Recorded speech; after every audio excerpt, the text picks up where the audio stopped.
Pandian stores அடுத்த வர எபிசோடில் பார்த்திங்க அப்படின்னா, இந்த மாதிரி மயில் பார்த்திங்க அப்படின்னா சரவணன்கிட்ட திட்டு வாங்கிட்டு இருக்காங்க.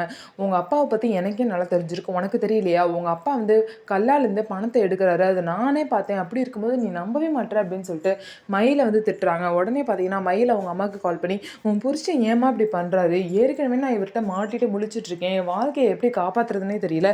இவர் வேற கடவுலேருந்து பணத்தெல்லாம் எடுத்து இப்படி கொஞ்சம் நஞ்சம் இருக்க என் வாழ்க்கையும் இல்லாமல் பண்ணிடுவார் போல் அப்படின்னு சொல்லிட்டு திட்டுறாங்க. அதுக்கு மயிலோட அம்மா பார்த்தீங்கன்னா கொஞ்சம் கூட தன்னோட பொண்ணோட வாழ்க்கையில் அக்கறை இல்லாமல், சரி விட்டுடி, இப்போ வந்து தெரிஞ்சு எடுத்துட்டாரு, இனிமேல் தெரியாமல் எடுக்க சொல்கிறேன் பணத்தை அப்படின்னு சொல்லிட்டு அவங்களும் பார்த்தீங்க அப்படின்னா திருட்டு வேலையை பண்ணுறதை கண்டினியூ பண்ணலாம் அப்படின்னு சொல்லிட்டு சொல்கிறாங்க. இதை வந்து புரிஞ்சுக்கிட்டு சரவணன் பார்த்தீங்கன்னா, என்ன குடும்பமாக சேர்ந்து எங்கள் பணத்தெல்லாம் ஆட்டையை போடலான்னு பார்க்குறீங்களா அப்படின்னு சொல்லிட்டு மயிலை வந்து திட்டுறாங்க. ஒழுங்காக அந்த வீட்டிலேருந்து கிளம்பிடு அப்படிங்கிறாங்க. அதே மாதிரி மயில் வேறு வழி இல்லாமல் பார்த்தீங்கன்னா பையை தூக்கிட்டு கிளம்புறாங்க. உடனே வந்து கோமதியும் பாண்டியனும் கேட்குறாங்க என்னாச்சு அப்படின்னு சொல்லிட்டு.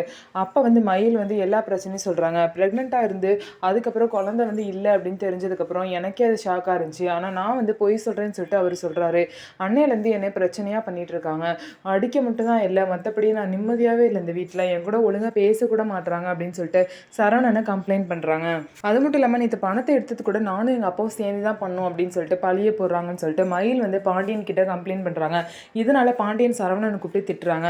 அவனுங்க ரெண்டு பேரும் தான் ஒழுங்காக இல்லைன்னு பார்த்தா நீயும் வந்து திமிரு பண்ண ஆரம்பிச்சிட்டியான்னு சொல்லிட்டு கேட்குறாங்க. உடனே சரவணன் பார்த்தீங்க அப்படின்னா என்ன பதில் சொல்ல போகிறாரு? ஸோ மயில் பண்ண தப்பாலாம் வந்து சொல்ல போகிறாரா, இல்லை என்ன பண்ண போகிறாரு அப்படின்னு சொல்லிட்டு வெயிட் பண்ணி பார்க்கலாம். நம்ம வீடியோ பிடிச்சிருந்தா நம்ம வீடியோவை லைக் பண்ணிக்கோங்க, மறக்காமல் நம்மளோட சேனலை சப்ஸ்கிரைப் பண்ணிவிட்டு பாருங்கள்.